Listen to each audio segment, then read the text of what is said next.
Hello, you're listening to the latest Liverpool Echo Blood Red podcast. I'm your host, Matt Addison, with Ian Doyle, Theo Squires and David Lynch. I can't promise you this will be half as funny as some of the stuff that Cristiano Ronaldo came out with last night, but I can promise we'll be getting into all of the latest Liverpool FC topics. We'll talk about Southampton, we'll assess the season so far and how things are shaping up with the World Cup now just about upon us. Firstly, Doyle, we were all at Anfield on Saturday as Liverpool beat Southampton relatively comfortably. You'd expect that, of course, but it's not always been the case so far this season. It was relatively controlled, a couple of really good saves from Alisson Becker, but that was exactly what the Reds needed, wasn't it, at this point? Yeah, Liverpool stopped playing at half-time, really, didn't they? They kind of thought they'd done enough to win. And I think it was probably one of those games where we actually saw maybe one or two of the players realised that the World Cup was actually next week. And so they just went, well, we just better be careful here. Yeah, there was one funny point in the second half where Virgil van Dijk had to go in for a 50-50 with somebody. And I don't know what he was thinking, but I was thinking back in my mind, thinking, oh, he's actually going to go for this one. But, he succeeded with the tackle, shall we say.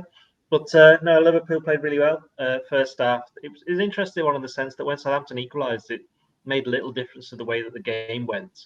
And I think sometimes in the past and very recent past that if Liverpool had conceded an equaliser, I think the crowd and the team would have struggled a little bit, I think, but there wasn't really much of that. I think the performance going forward, certainly. Darwin Nunez had a good game. Salah, he caused them some problems. Firmino got a bit of space dropping deep, and that allowed Nunez to get into the to the central areas where he scored his 2 goals. And you saw Andy Robertson again continue his good form. He's been very good over the last few weeks. So overall, that Liverpool did enough. Harvey Elliott as well, I thought, had a good game. So there was enough going on there. But as I said, I think you're right. After 45 minutes, Liverpool thought they'd done enough. Alisson Becker upset to make 1 or 2. Well, actually, it was 3, wasn't it? Good saves. Although I think one of them, it'd have been one of the ones where I can't remember which Southampton player it was who was through. It would have been disappointing not to save that one because it was right on him. Dozy, wasn't it? Yeah, but I think the other 2 were good saves. And yeah, so 4 successive wins because it's still a win against Derby. They won on penalties. They got through. So, but I think the main thing was backing up what they did against Tottenham the previous week. To win at Tottenham was a good result.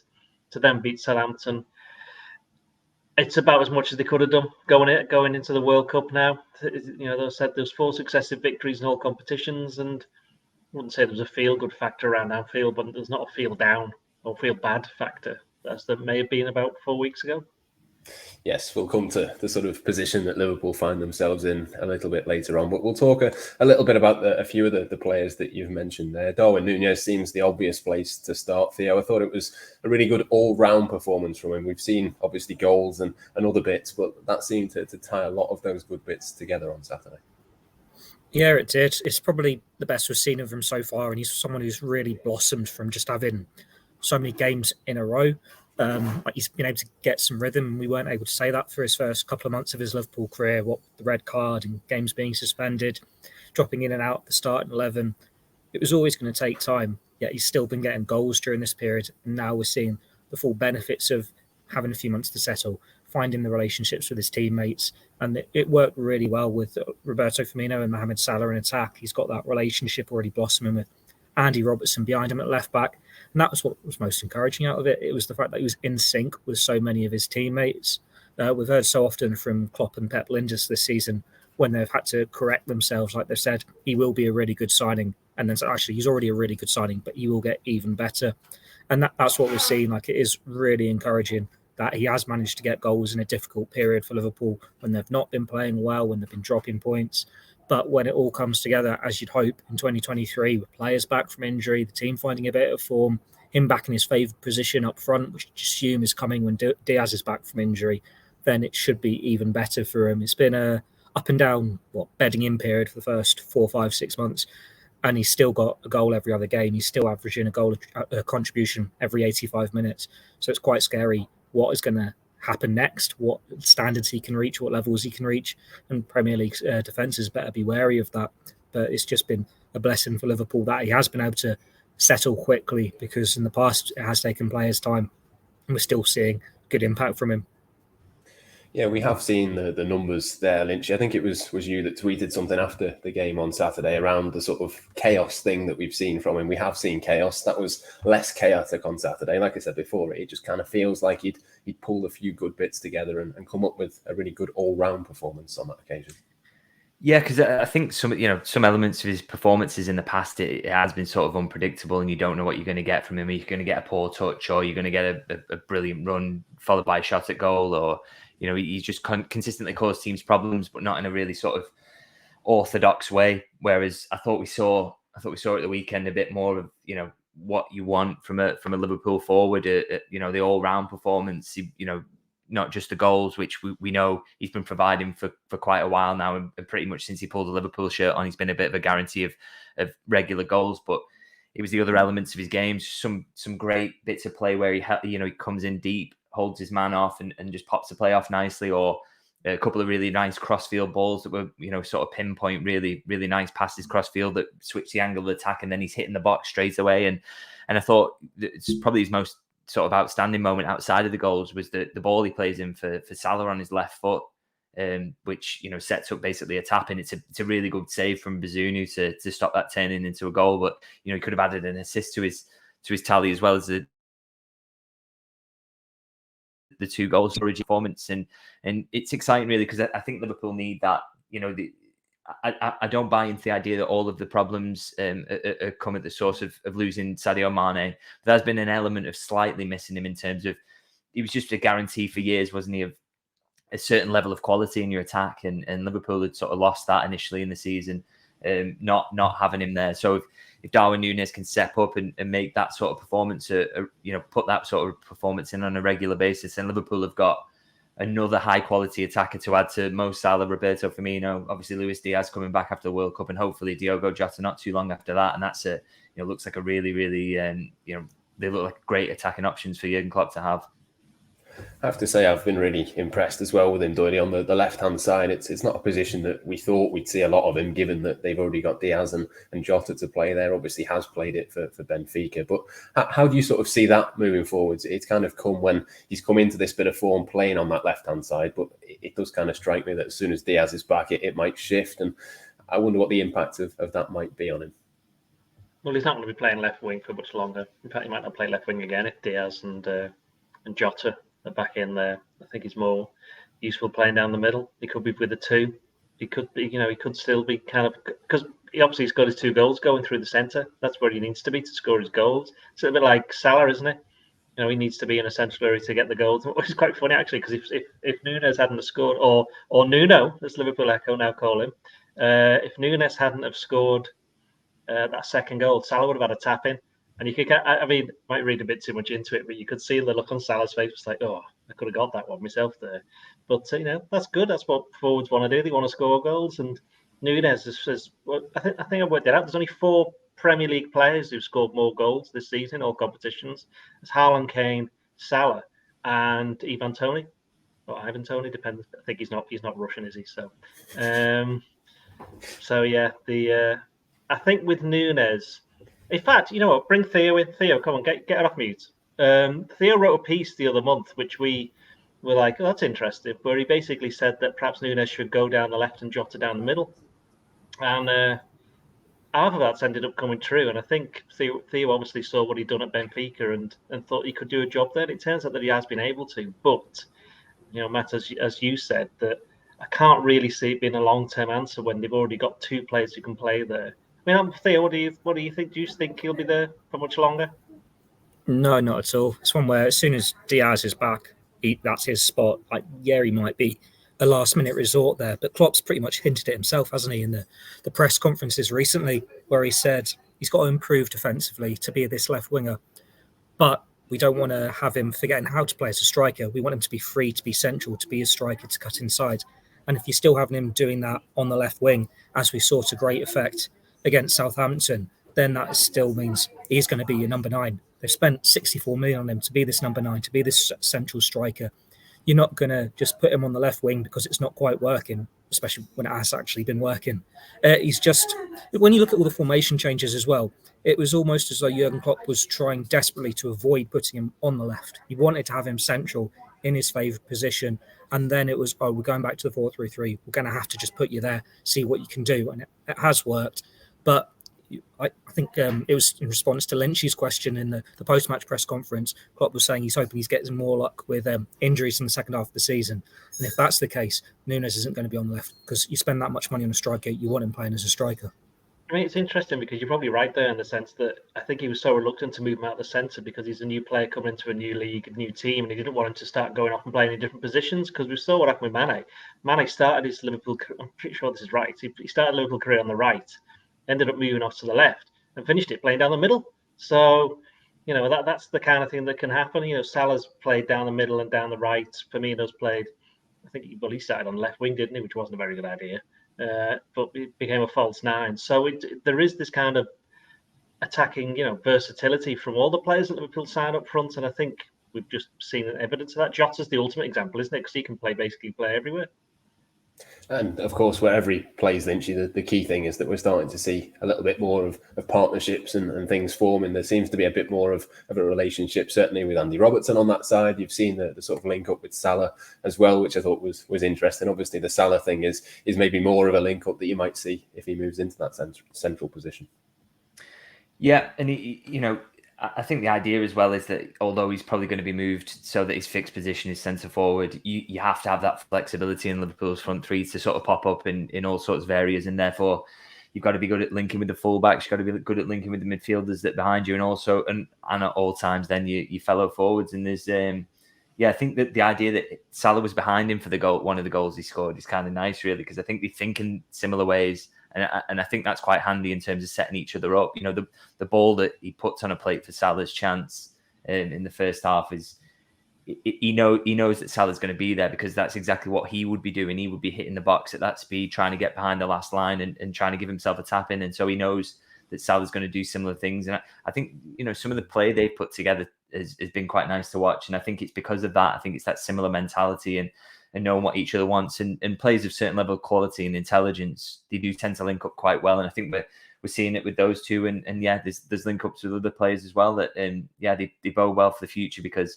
Nunez is going to be a big part for Liverpool going forward, and the fact that he's already building these relationships at this early stage of his Liverpool career is only a good thing. Yeah, certainly some good signs in the attack, some good signs in midfield as well. I thought Fabinho looked, just a lot more like Fabinho again, which certainly helps Liverpool. Didn't have loads of options in the centre of the pitch, but I thought that looked a lot better. Not just him, of course, the players either side as well, but he is one that's been a little bit below par this season, it's fair to say, but I thought he looked much better on Saturday. Yeah, is there a World Cup coming up?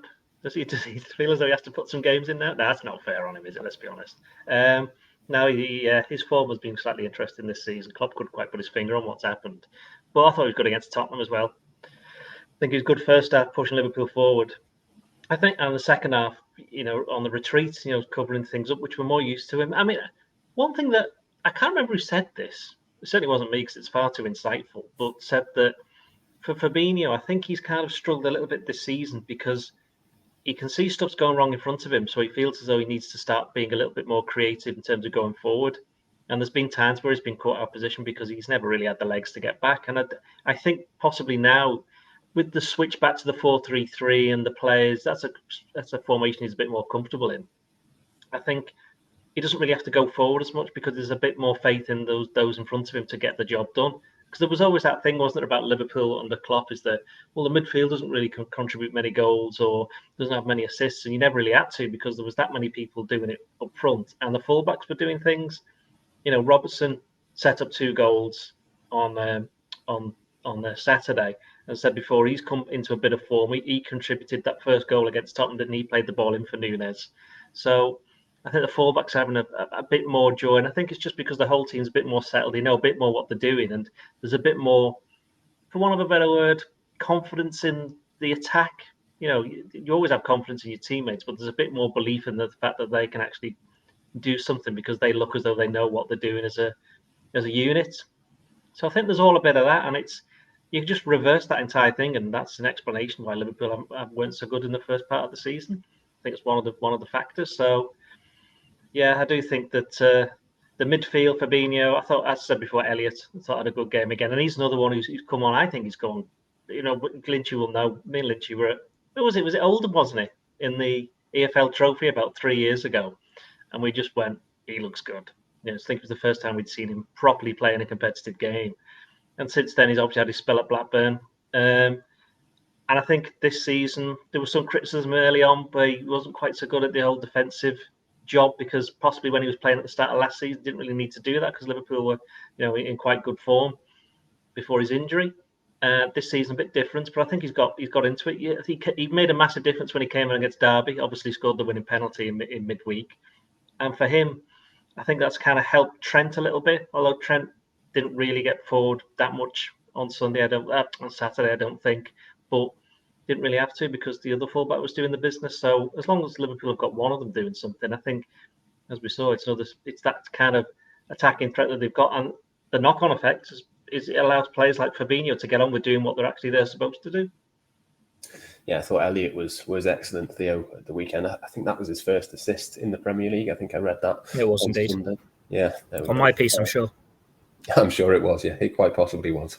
I'll let you talk about Harvey Elliott, though, because, like I say, just a really, really good performance. The pass from him into Darwin Nunez was just one moment, really, of quality. There was lots of others as well. Yeah, he's another player who seems to be really benefiting from this added responsibility and rhythm of starting games week on week. And it's getting to the point now where even when players are back from injury after the World Cup, you wouldn't be necessarily surprised if he was first choice in Liverpool's midfield still. The pass for the goal was superb. The fact that he had the time and the vision to look up, pick it, and just get the perfect weight on it for Nunez to find the bottom corner. It was like almost telling Nunez how to finish it, to score the goal. And it was another case of him throughout the game. He's got the ball at his feet, running forward, linking up well with Mohamed Salah, and just really good at carrying it forward and being this more attacking midfielder. He's a bit different to Liverpool's other options because he's one of those midfielders where he's got more of an eye for goal. You expect him to be a little bit more creative.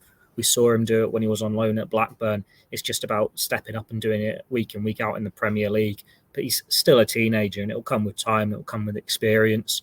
I suppose there was the briefest of moments where, hang on, he could actually be getting an England reprieve here, because there were a couple of shouts going, is he not in contention? James Maddison comes off injured. It's like it could be a very late audition. Obviously, Maddison should be fine, and even then, there's probably a couple of players ahead of him in the pecking order, like Ward-Prowse, to take that void, fill that void. But he's still such an exciting young player, and his time will come. As Doyle said, you could see that from the first moment you saw him, he's going to be some player. We're saying the same stuff now when we're seeing Ben Doak for the first time.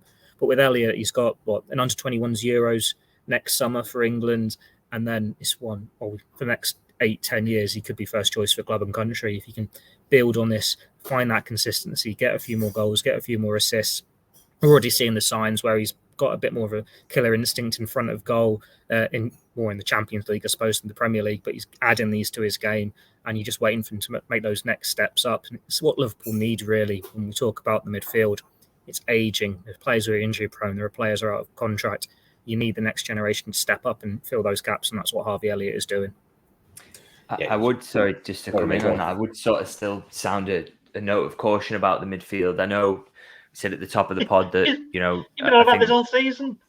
Yeah, I still think, I don't think we should just, recent results have been good, and I think performances have been better, and I totally agree, but I still think we should be careful about believing that all the problems are solved in that position. So, I agreed with the point at the top of the pod that, the World Cup and the fact that the break was coming up and that Liverpool had a comfortable lead probably played some part in that second half. But I do think there are also, it's very difficult to dismiss what has happened in recent weeks, even against Nottingham Forest and Leeds, in terms of lack of control in that position, and just write this one off as, it's just pre-World Cup problems. I do still think that Liverpool do have a midfield issue, and that's despite the fact that I completely agree that Fabinho is improving of late, and I think Harvey Elliott has been fantastic since he comes to the team. Really want to keep seeing more of him, and obviously Thiago's a world-class player. I still think there's something not quite right in that unit. And I think that's exemplified by the fact that, Southampton got in front of Addison 3 or 4 times throughout the game. And that shows you that something's not quite functioning right in front of him. Okay, maybe the back four should take some of that blame and what's going on at centre half. But I do think a lack of control in midfield was evident at times. And, the fact that some players are playing individually quite well in there makes it sort of difficult to unpick. But I just think the unit as a whole is not functioning perfectly. And I think, you know, in the second half of the season, Liverpool, they still maybe need to do something to sort that out, whether that is bringing in a new player or you know, Jurgen Klopp having a real think in this period about how things can change in there to make things more solid. Because you know, for me, that is still a major issue. And you know, in terms of going for the top four, which is obviously the aim now, I think Liverpool are going to have to sort that out, because if you allow too many games to become sort of chaotic in that way, then you will win some and you will lose some, and you know, you can't always guarantee you're going to come out on the right side of individual matches and then the race to top four. So I think it still is a little bit of a problem area for me that Liverpool need to address. I think Klopp alluded it to a little bit when he was speaking after the game, because obviously he was watching in the stands because of the touchline ban, so he had a different view.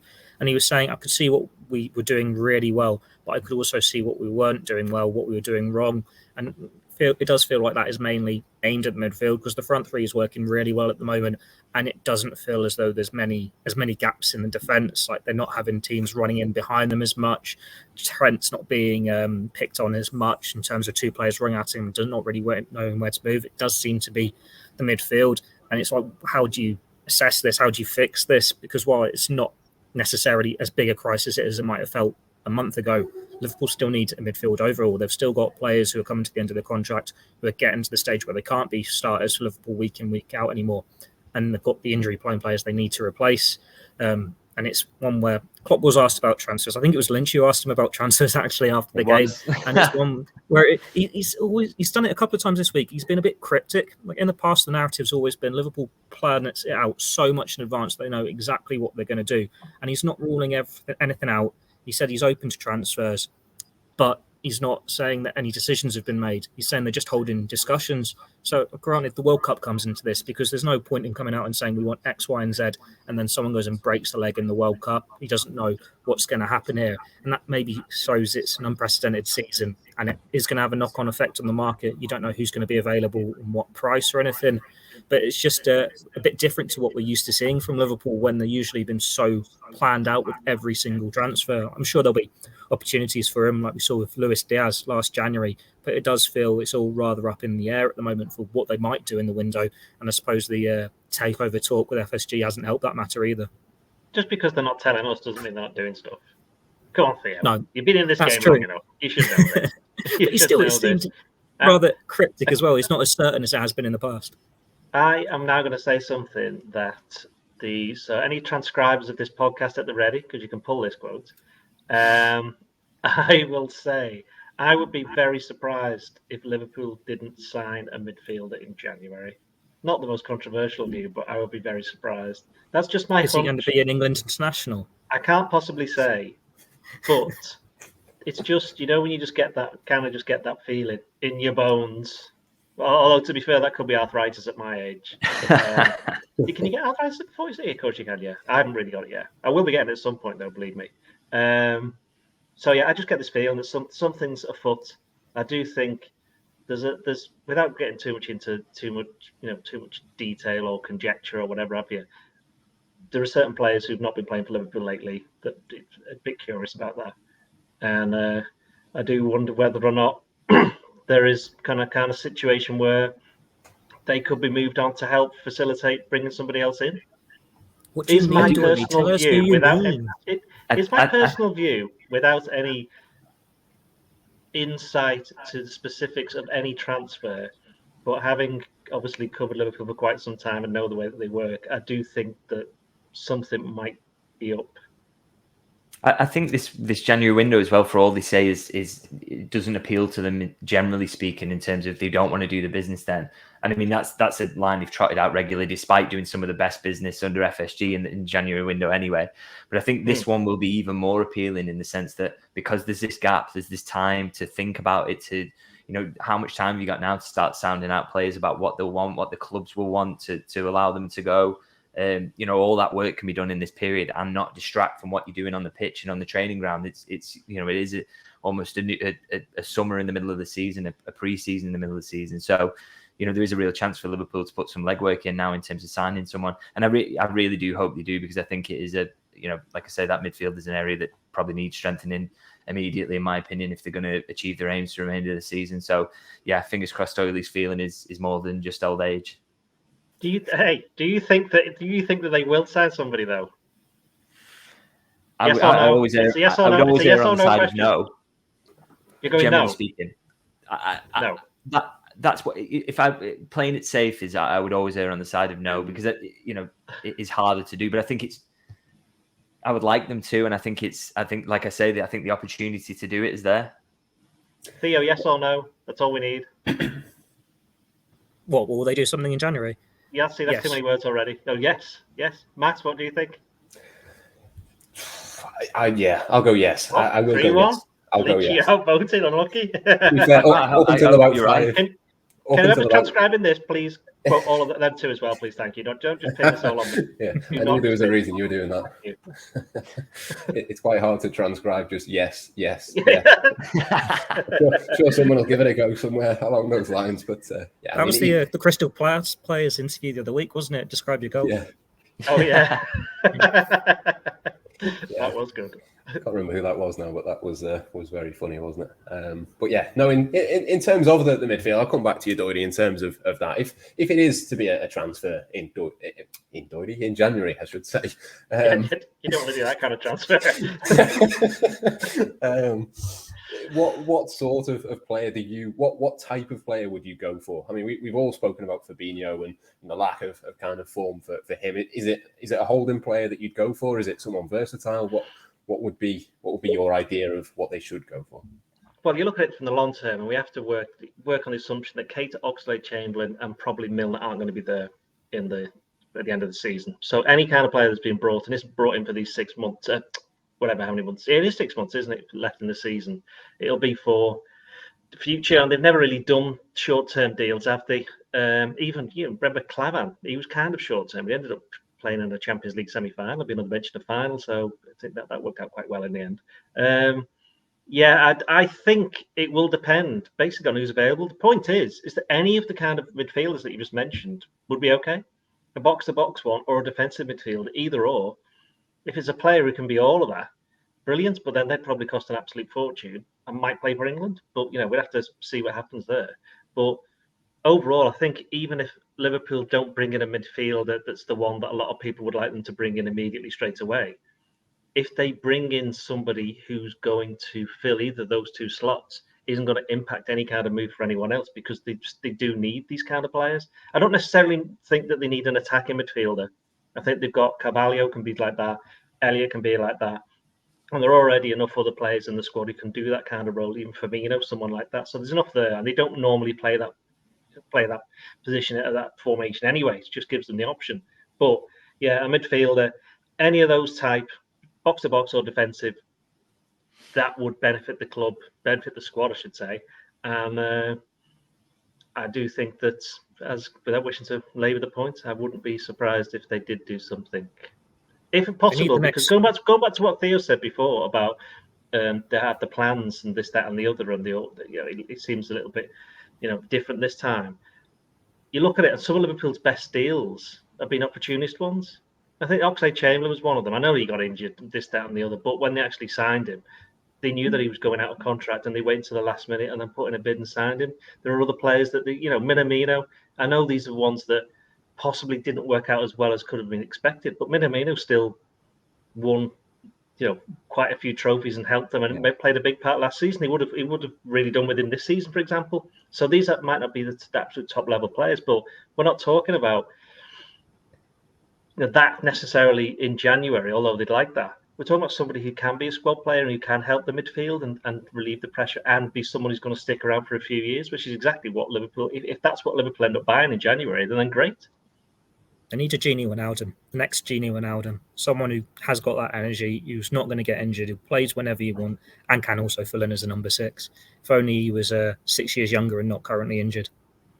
Yes, exactly. Just those two things, yeah. Just those two fairly significant things, but we'll move on slightly in terms of other bits as well. I'll stick with you, Theo. Obviously, we have reached the winter break. We've discussed it at length on these podcasts over the last few weeks, the sort of ways in which Liverpool need to improve or reset, or however you want to call it. What other things do you think are on Jurgen Klopp's list apart from the midfield in this period to try and fix and get right? Get his players fully fit, the ones who are injured, and get the ones who are out of form back up to form when they've got this pre-season camp. Obviously, you've got the 7 players at the World Cup. I think there's another 9 internationals going away with the countries for the next few weeks, and then it's just enjoy your holiday for a few weeks and get to work in Dubai. I've said it before that after last season, the summer break wasn't long enough for the squad, and then the pre-season break wasn't long enough for the squad. We know how hard they like to work the players in the summer so that they're mentally and physically prepared for the season, and they couldn't do that this year because of the schedule. So that has to be the priority when they get to Dubai, to make sure that they're making up for that lost time and getting them to the standards that they need to be so they can come out all guns blazing in the second half of the season. And what a better tie to start that off with than the Man City game. But that's got to be the priority. Like, Liverpool have been battered and bruised for these games so far. It's about, you've got through there, you've got the scars to show for your efforts. Now regroup, get the strength back in your legs and go again. And in terms of the break, Lynch, it's got to be a fairly substantial advantage for Liverpool that there's only 7 of their players going to the World Cup. Only probably 3 of them will play regularly for the countries, I would say, during that period. That's, certainly a big advantage over Manchester City, though whether Liverpool should be comparing themselves to Manchester City at this point of the Premier League season, I don't know, but certainly compared to a few other clubs as well, that's got to be a big thing for Jurgen Klopp, hasn't it? Yeah, I mean, it's time to certainly work on, I'm speaking again about midfield, but if that is a tactical issue rather than something they want to solve with personnel, then it's time to do that with a lot of the people who will be involved in those positions. You're keeping Thiago around the place, Salah, for example.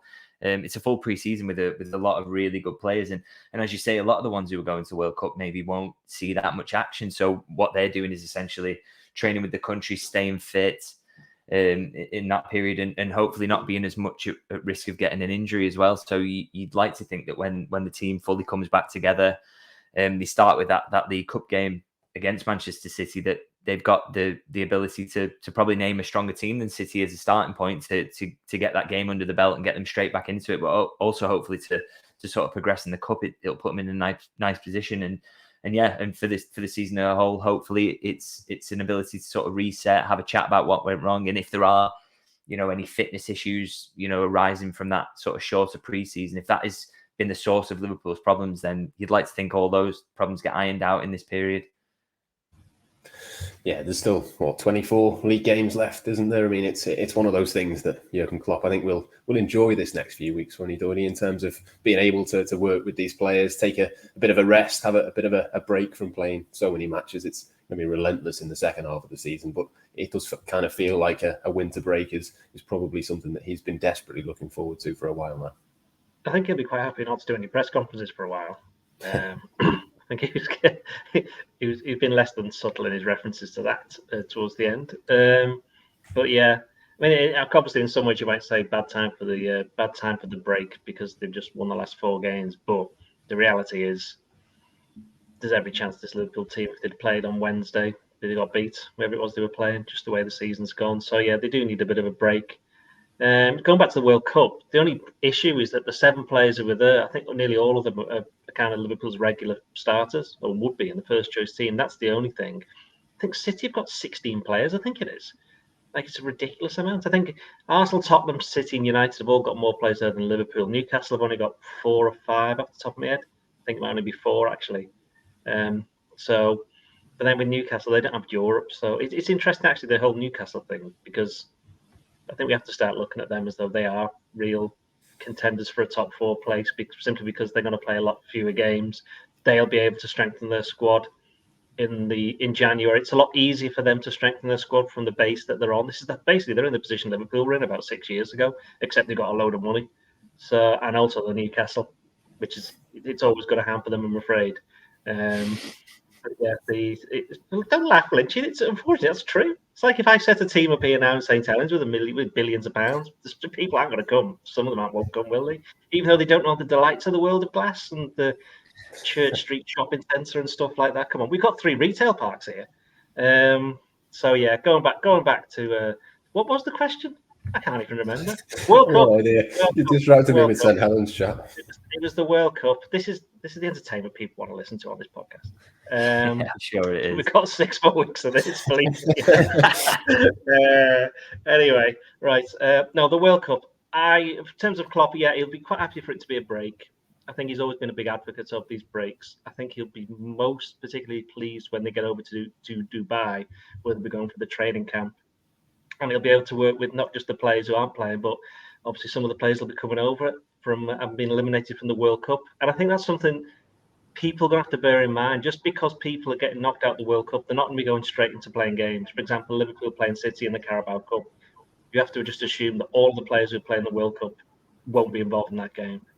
But the other side to that is that there'll be quite a lot of first team regulars like Diaz, Jota, who could come in, people like that who'll be playing. Gomez, Matip, they want to play football for ages. Thiago, so I think that could be a strong team. But I mean, that's another 5 weeks away. So I think for now, I think Klopp and whatever have you will be just be happy to put the feet up for a couple of weeks.